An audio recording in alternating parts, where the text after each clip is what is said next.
जयपुर के पूर्व विधायक ज्ञानदेव आहूजा के बयान पर बवाल। पूर्व विधायक का वीडियो हो रहा वायरल। वीडियो पर सफाई देते हुए ज्ञानदेव ने कांग्रेस पर साधा निशाना।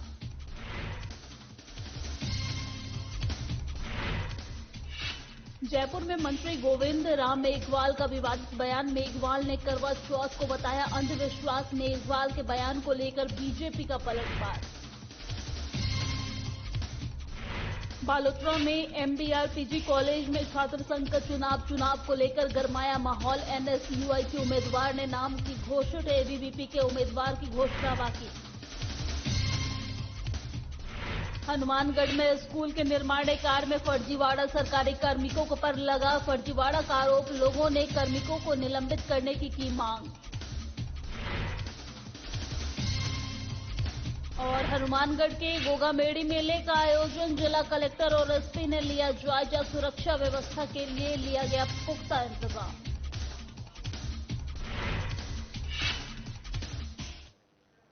नमस्कार, मैं हूं आपके साथ दिव्या सिंह और आप देख रहे हैं महारू राजस्थान। खबरों की शुरुआत करते हैं। राजस्थान के पूर्व विधायक ज्ञानदेव आहूजा का एक वीडियो इन दिनों सोशल मीडिया पर खूब वायरल हो रहा है, जिसमें वो कह रहे हैं कि उन्होंने 5 लोगों को मारा है। इस बयान को लेकर पुलिस ने एफआईआर भी दर्ज कर ली है। बीजेपी नेता और पूर्व विधायक ज्ञानदेव आहूजा ने अब अपने बयानों पर सफाई दी है और मुख्यमंत्री अशोक गहलोत पर तंज भी कसा है। वीडियो पर सफाई देते हुए ज्ञानदेव आहूजा ने कांग्रेस सरकार पर निशाना साधा है। ज्ञानदेव आहूजा ने कहा है कि राजस्थान के सीएम अशोक गहलोत द्वारा यहां मुसलमानों को संरक्षण दिया जा रहा है। तो मैं आपको निवेदन करूं, मेरे स्वभाव में मैं हिंदू धर्म को मानता हूं। हिंदू धर्म संप्रदाय नहीं है। विभिन्न संप्रदायों का सम्मान करता हूं। मैं किसी संप्रदाय के खिलाफ नहीं हूं। आप मेरे घर पर आएंगे तो अगर 100 लोग बैठे होंगे तो 50-60 मुसलमान बैठे होंगे। ईसाई तो हमारे यहाँ है नहीं। तो मैं सबका सम्मान करता हूं, काम करता हूं। यह जो वीडियो वायरल हुआ है, ये व्यक्तिगत बातचीत थी वहां जब मैं चंद्रलाल सैनी स्वर्गीय, जिनको मॉब लिंचिंग करके मुसलमानों ने, इतना ही मेरा दोष होता है कि मैं जमात या समाज या जाति या वर्ग नहीं बोलता, मैं सीधा मुसलमान में बोलता हूं। उन्होंने 12 पीट करके ट्रैक्टर चोरी के झूठे आरोप में, तो उसमें हमारे एक संघ के अधिकारी बैठे थे। वो ये कह रहे थे आंदोलन चलाओ, 10-20 हजार 50 हजार का आंदोलन चलाओ।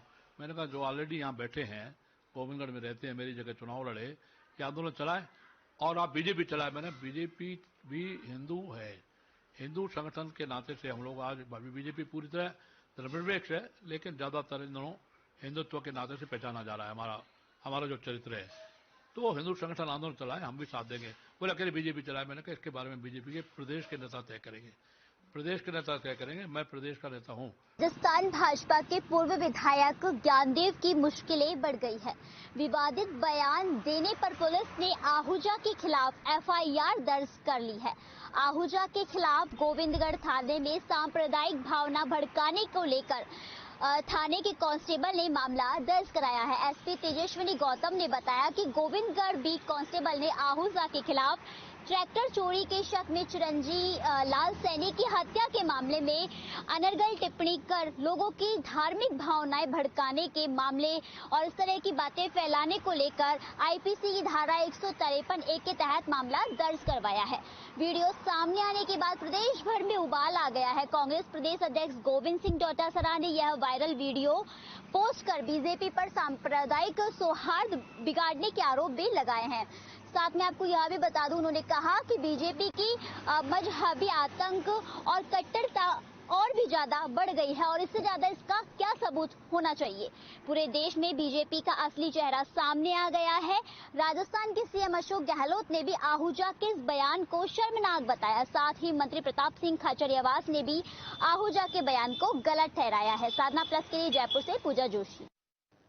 और भारतीय जनता पार्टी ने शनिवार को राजस्थान के आपदा प्रबंधन और राहत मंत्री गोविंद राम मेघवाल पर महिलाओं का अपमान करने का आरोप लगाया है। बीजेपी ने मेघवाल पर यह आरोप लगाया है कि उनके कर्तव्य बयान को लेकर यह आरोप लगाया गया है, जिसमें उन्होंने कहा था कि यह दुर्भाग्यपूर्ण है कि भारत में महिलाएं आज भी करवा चौथ पर अपने पति की लंबी उम्र की दुआ करने के लिए छलनी से चांद देखती हैं, जबकि चीन और अमेरिका जैसे देशों में महिलाएं विज्ञान की दुनिया में जीती हैं। मेघवाल ने ये कहा कि यह जो बयान है वो राजस्थान डिजी फेस्ट के समापन कार्यक्रम में कहा है, चीन अमेरिका की महिलाएं विज्ञान की दुनिया में जी रही हैं, लेकिन यह दुर्भाग्यपूर्ण है कि आज भी हमारे यहाँ करवा चौथ पर महिलाएं छलनी देखकर अपने पति की लंबी उम्र की कामना करती है, लेकिन पति कभी अपनी पत्नी की लंबी उम्र के लिए छलनी जो है वो नहीं देखता है।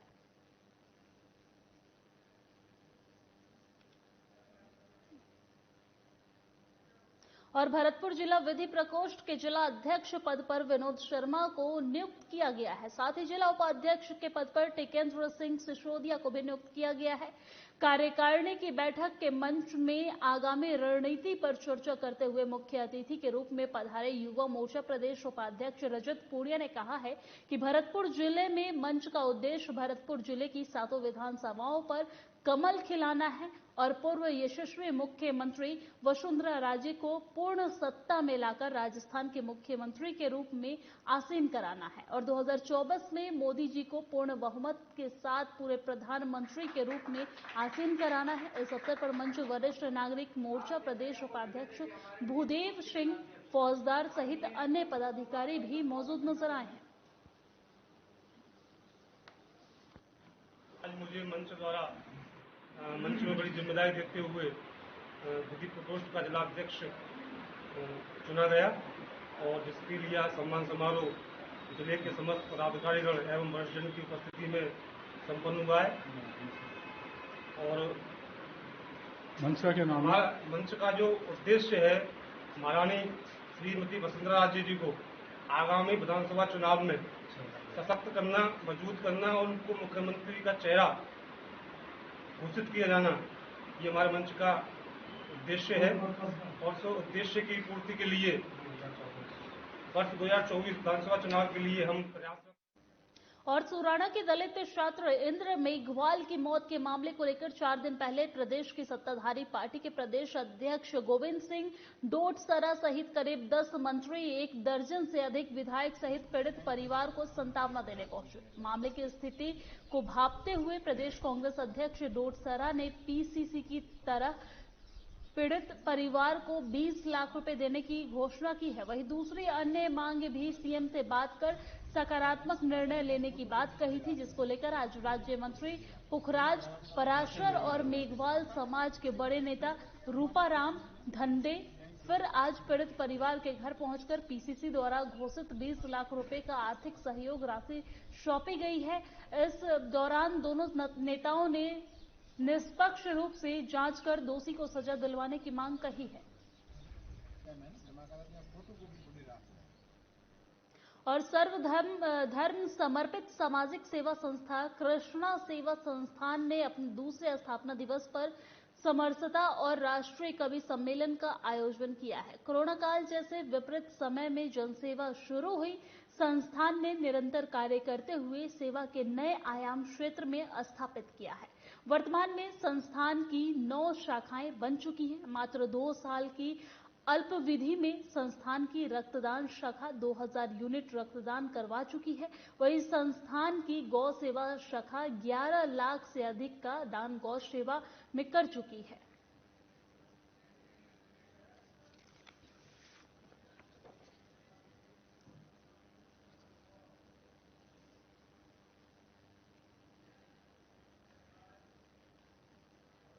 और खबरों में आगे बढ़ते हुए रुक कर लेते हैं इस वक्त की बड़ी खबर का। इस वक्त की बड़ी खबर आपको बता दें कि आमसिंध क्षेत्र के बरसानी गांव में पैंथर का खौफ।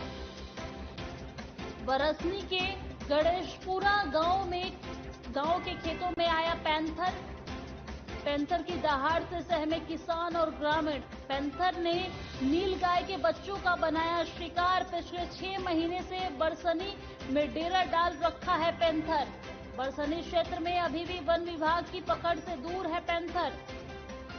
इस वक्त की बड़ी और अहम जानकारी आपको बता दें कि आशिंद क्षेत्र के बरसनी गांव में पैंथर का खौफ जो है वो देखने को मिल रहा है। बरसनी के गणेशपुर गांव में खेतों में पैंथर जो है वो आ गया है। पैंथर की दहाड़ से किसान और ग्रामीण जो है वो सहमे दिख रहे हैं। वहीं पैंथर ने नीलगाय के बच्चों को अपना शिकार बना लिया है। पिछले 6 महीने से बरसनी में डेरा डाल रखा है ये पैंथर। बरसनी क्षेत्र में अभी भी वन विभाग की पकड़ में नहीं आ पाया है पेंशन।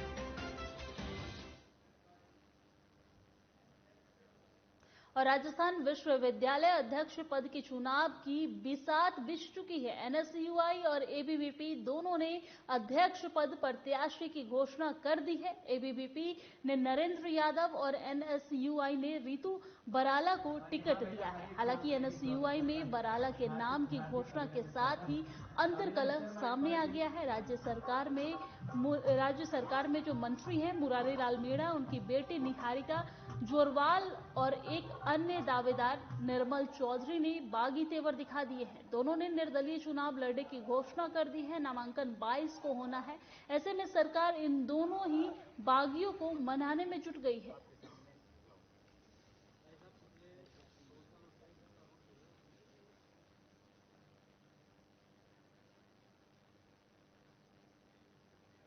और निर्दलीय उम्मीदवार संजय चौधरी ने एनएसयूआई और एबीवीपी उम्मीदवार की नींद उड़ा रखी है। राजस्थान का किंग कौन बनेगा, इसका भी छात्रों को इंतजार है। इसको लेकर निर्दलीय प्रत्याशी संजय चौधरी लगातार छात्रों से बात कर रहे हैं। साथ ही आपको बता दें कि संजय चौधरी को मिल रहे समर्थन ने अन्य प्रत्याशियों के माथे पर चिंता की लकीरें बढ़ा दी है। संजय चौधरी का कहना है कि एनएसयूआई सभी विद्यार्थी एकजुट होकर के किसान के बेटे संजय चौधरी को विश्वविद्यालय में छात्र संघ अध्यक्ष बनाती है तो आने वाले सालों में एक बहुत ही संघर्षशील, ईमानदार, कर्तव्यनिष्ठ युवा नेता मिलेगा। सभी छात्रों का कहना है कि हम सभी को एकजुट होकर संजय चौधरी को छात्र संघ अध्यक्ष बनाना है, जिससे कुछ बदलाव हो। इसी को लेकर निर्दलीय प्रत्याशी संजय चौधरी से खास बातचीत की है। जयपुर की ब्यूरो चीफ पूजा जोशी ने। देखिए।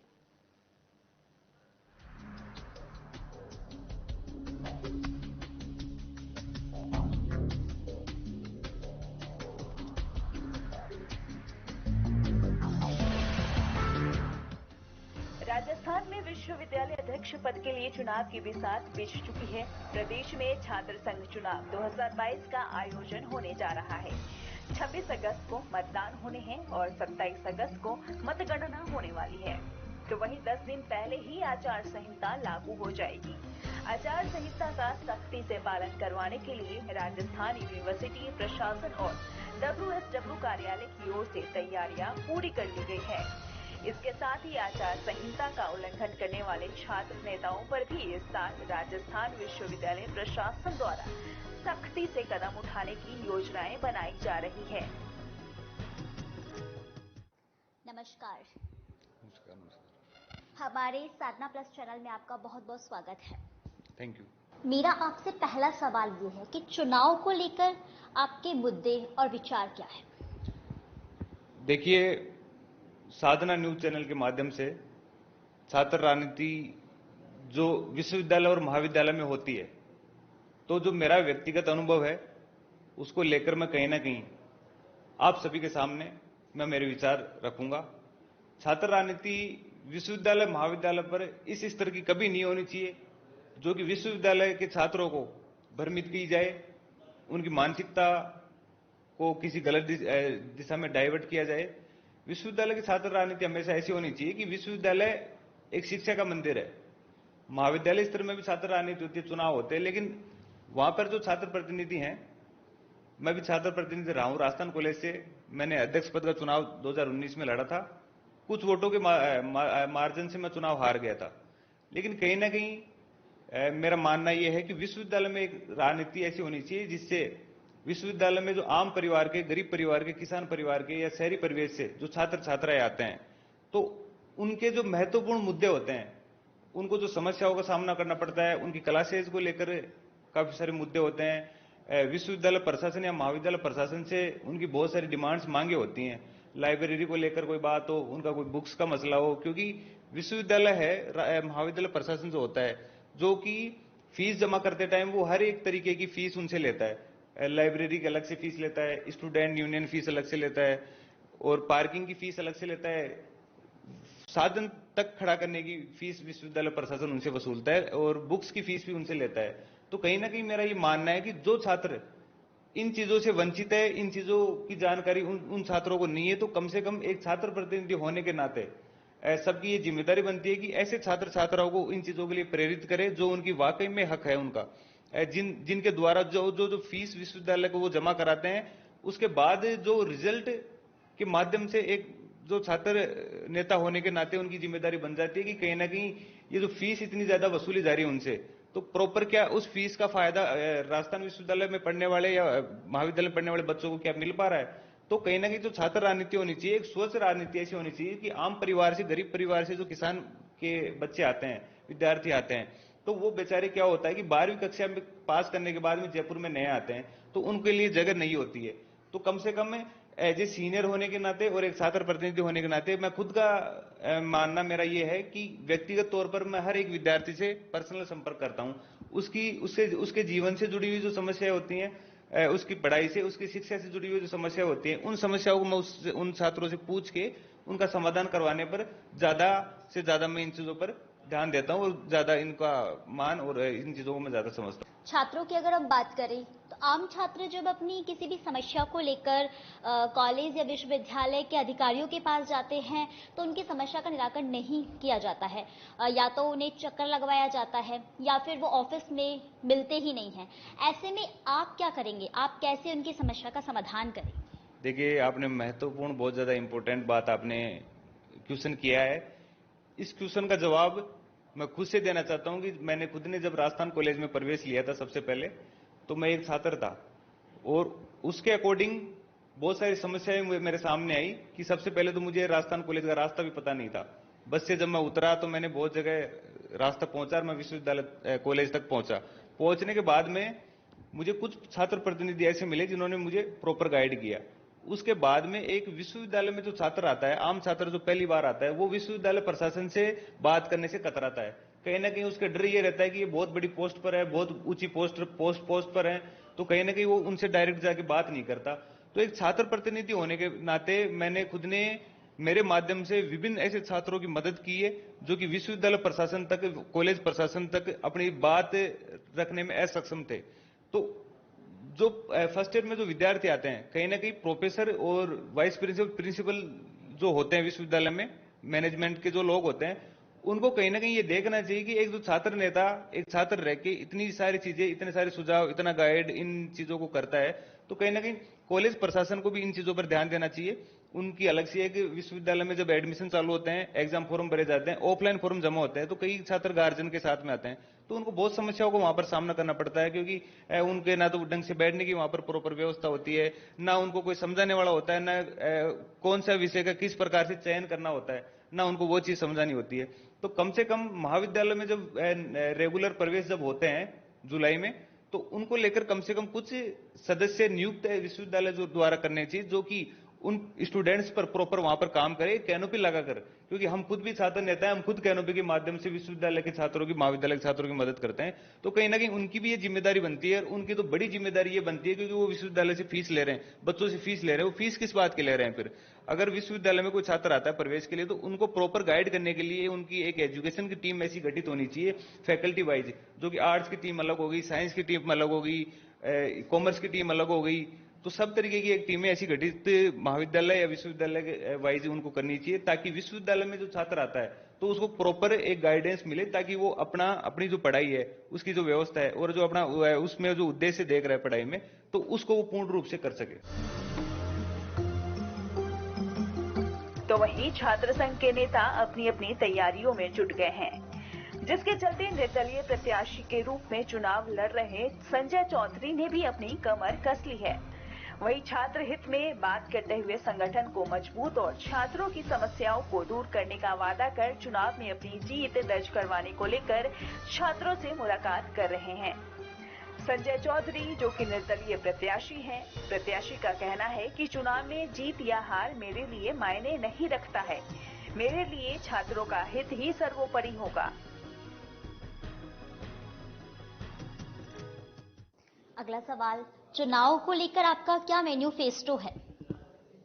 देखिए, चुनाव को लेकर मेरा मानना यह है कि विश्वविद्यालय में बहुत सारी एक्टिविटीज ऐसी हो रही हैं जिनको कहीं ना कहीं उन पर रोकथाम लगानी चाहिए, क्योंकि विश्वविद्यालय में जो छात्र छात्राएं पढ़ने आती हैं तो उनको एक बहुत सारी चीजों का सामना करना पड़ता है, बहुत सारी प्रॉब्लम्स को उनको फेस करना पड़ता है। जैसे विश्वविद्यालय में कुछ लोग ऐसे आते हैं जो कि बाहर ऐसी संस्थान चलाते हैं जो कि उनको विश्वविद्यालय में जाकर उनको डिमोरलाइज करके, डिमोटिवेट विश्वविद्यालय के माध्यम से करके, विश्वविद्यालय के लिए करके ये कहते हैं कि आप कहीं ना कहीं क्लासेस ज्वाइन न करके आप ये चीज अगर ज्वाइन करोगे तो आपके फ्यूचर के लिए कुछ चीजें बेस्ट होगी। मेरा मानना ये है कि कुछ लोग, कुछ व्यक्ति ऐसी कोचिंग संस्थान चला रखे हैं जो कि फीस वसूलने का काम करते हैं। वो ऐसे विद्यार्थियों को डाइवर्ट करते हैं कि आप विश्वविद्यालय मत आओ, यहाँ पर कक्षाएं नहीं लगती, यहाँ पर पढ़ाई नहीं होती, तो आप अपना टाइम यहाँ पर आके क्यों खराब करते हो, आप हमारी कोचिंग संस्थान में आओ। स्किल डेवलप, अभी मेरे महारानी कॉलेज में आज से 6 महीने पहले कुछ गर्ल्स ऐसी आई जो कि उनका ना तो वहां पर प्रवेश था, ना कोई लेना देना था कॉलेज से। उन लड़कियों द्वारा, जो महाविद्यालय में लड़कियां छात्राएं पढ़ने आती हैं, तो उनको इस प्रकार से मोटिवेट किया जा रहा था उन लड़कियों के द्वारा कि आप महाविद्यालय क्यों आ रहे हो, यहाँ पर क्लास समय पर नहीं लगती, प्रोफेसर टाइम पर नहीं आते, आप तो एग्जाम देने खाली यहाँ पर आ जाना, आप तो हमारी कोचिंग की इतनी फीस है। स्किल डेवलपमेंट आपका होना जरूरी है। आपको बोलना नहीं आता, आपको चलना नहीं आता, आपको कहाँ किससे क्या बात करनी आती वो नहीं आता। क्रीम पाउडर बेचने तक आज की भी बात आती है तो क्रीम पाउडर बेचने वाले भी विश्वविद्यालय में आ जाते हैं कि आप हमारी ये क्रीम ज्वाइन करो, हमारी कोचिंग में आकर ये चीज ज्वाइन करो, ये फेशियल ज्वाइन करो। तो इन चीजों पर कहीं ना कहीं रोकथाम लगना चाहिए। विश्वविद्यालय में एक जो छात्र आता है तो उसको इस प्रकार की चीजें नहीं दिखनी चाहिए। जैसे पुलिस प्रशासन का बढ़ता हुआ दबाव है, राजस्थान विश्वविद्यालय शिक्षा का मंदिर है, वहां पर वर्तमान समय में नहीं, पूरे साल भर पुलिस की गाड़ियां खड़ी रहती हैं, पुलिस के जवान वहां पर तैनात रहते हैं। तो उनको देखकर विश्वविद्यालय के जो छात्र छात्राएं आते हैं, उनके जो गार्जियन आते हैं, उनको इस प्रकार की गतिविधि ये लगती है कि यहाँ पर दंगे ज्यादा होते हैं, लड़ाइयां होती हैं, झगड़े होते हैं, तो वो कहीं ना कहीं एडमिशन करवाने से कतराते हैं। तो विश्वविद्यालय में पुलिस का प्रवेश भी बैन होना चाहिए और विश्वविद्यालय प्रशासन को अपनी खुद की एक टीम ऐसी नियुक्त करनी चाहिए जो विश्वविद्यालय में होने वाली आपराधिक गतिविधियां उन पर काम करे। आज अपन देखेंगे राजस्थान विश्वविद्यालय का जो प्रशासन है वो अपने बंद कमरों में बैठा रहता है, एसी चला के बैठा रहता है, कैमरे लगा रखे, कैमरे सारे खराब पड़े रहते हैं। कोई भी छात्र जाता है तो उसको टाइम दिया जाता है 3 बजे का 4 बजे, तो उसके बाद तक भी वो सुनवाई नहीं करता। हम छात्र नेता वो के माध्यम से, जैसे मैं खुद विश्वविद्यालय के धरातल पर रह के विद्यार्थियों से संपर्क करता हूं तो बहुत सारी समस्याओं को फेस करना पड़ता है। तो विश्वविद्यालय प्रशासन को वो समस्याएं मैं ले जाकर देता हूं तो उन पर भी डायरेक्ट समाधान विश्वविद्यालय प्रशासन नहीं करता। जो कि समस्याएं जेन्युइन होती है तो कम से कम उन पर एक्शन तो तुरंत लेना चाहिए ना। 6 से 7 दिन का समय वो लोग लेते हैं, फिर उसके उपरांत भी काम नहीं करते तो एक बड़ा प्रोटेस्ट हम रखते हैं। प्रोटेस्ट के माध्यम से उन लोगों को पूरे राजस्थान में ये मैसेज दिया जाता है कि विश्वविद्यालय का जो प्रशासन है वो कहीं ना कहीं विद्यार्थियों को हितों की रक्षा करने में असक्षम है। तो उन चीजों को लेकर हम खुद भी विश्वविद्यालय को हमेशा इसमें बोलते आए हैं कि कहीं ना कहीं विश्वविद्यालय के छात्रों हैं उनको वो डायरेक्ट भी आपके पास है तो एक्शन होना चाहिए। हम दबाव में लेकर वो काम करवाते हैं उनसे, क्योंकि विश्वविद्यालय प्रशासन पूरा नकारा है, उसको परिस्थितियों से कोई मतलब नहीं है। जो परिस्थितियां आज राजस्थान विश्वविद्यालय में बन रखी है, कौन सी रैंक पर अपना राजस्थान विश्वविद्यालय आता, प्रदेश का सबसे बड़ा विश्वविद्यालय, बहुत अच्छी रैंक पर विश्वविद्यालय था, आज रैंक के नाम पर राजस्थान विश्वविद्यालय का कोई नाम रहा। तो इन कारणों का, किन कारणों से विश्वविद्यालय पिछड़ रहा है, तो उन कारणों का भी पता लगाकर विश्वविद्यालय प्रशासन को तुरंत कार्रवाई करनी चाहिए कि शिक्षा का जो अधिकार है बच्चों को जो मिलना चाहिए और शैक्षणिक व्यवस्थाएं हैं उन पर कहीं ना कहीं सुधार करके राजस्थान विश्वविद्यालय प्रशासन को एक माहौल ऐसा बनाना चाहिए ताकि राजस्थान भर में जो टॉपर विद्यार्थी विश्वविद्यालय में एडमिशन लेते हैं तो उनकी जो टॉपर है वो चीजें हैं वो क्या है कि उनकी बनी रहे। टॉप करके विद्यार्थी आता है तो यहाँ पर एडमिशन लेने के बाद में वो पढ़ाई से दूर होता जाता है, वो विश्वविद्यालय का सबसे बड़ा इसमें रोल है। विश्वविद्यालय प्रशासन उन चीजों पर ध्यान नहीं देता तो कम से कम विश्वविद्यालय की जिम्मेदारी बन जाती है कि वो जो टॉपर विद्यार्थी यहाँ पर आता है तो कैसे उसको टॉपर बनाए रखे। ये विश्वविद्यालय के सामने एक बड़ी चुनौती रही है, इस चुनौती का सामना विश्वविद्यालय प्रशासन कभी नहीं कर पाया।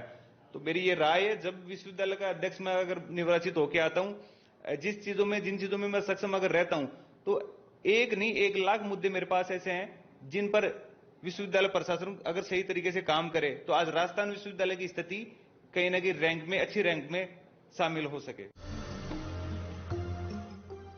चुनाव में जीतूं या हारूं, लेकिन छात्रों के हित में मैं हमेशा काम करता रहूंगा। यही नहीं, संजय चौधरी ने ये भी कहा है कि छात्र संघ चुनाव की जो गाइडलाइन है उसके अनुसार प्रत्याशी की आयु 25 साल तक की होती है और मेरी उम्र 24 साल हो चुकी है। इसके बावजूद मैं संगठन में रहकर चुनाव लड़कर इस साल छात्रों के लिए काम करना चाहता हूं। अगर आप चुनाव जीतते हैं तो छात्रों के लिए और कॉलेज के लिए सर्वप्रथम आपकी क्या प्राथमिकताएं रहेगी? देखिए, चुनाव जीतना बड़ी बात नहीं है।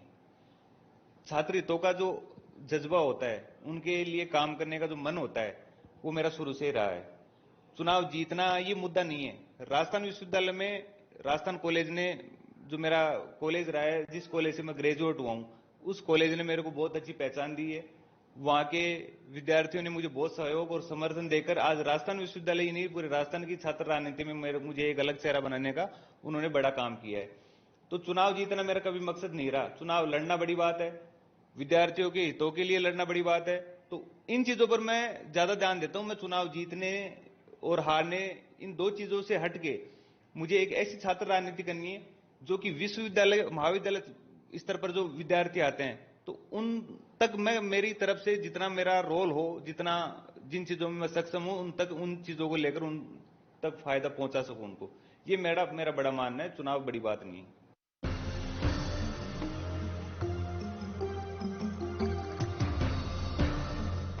जयपुर से पूजा जोशी के साथ मनित मिश्रा की खास रिपोर्ट। और मेरे साथ महाराष्ट्र राजस्थान के इस खास बुलेटिन में फिलहाल इतना ही। देश दुनिया की तमाम खबरों के लिए देखते रहिए साधना प्लस न्यूज। नमस्कार।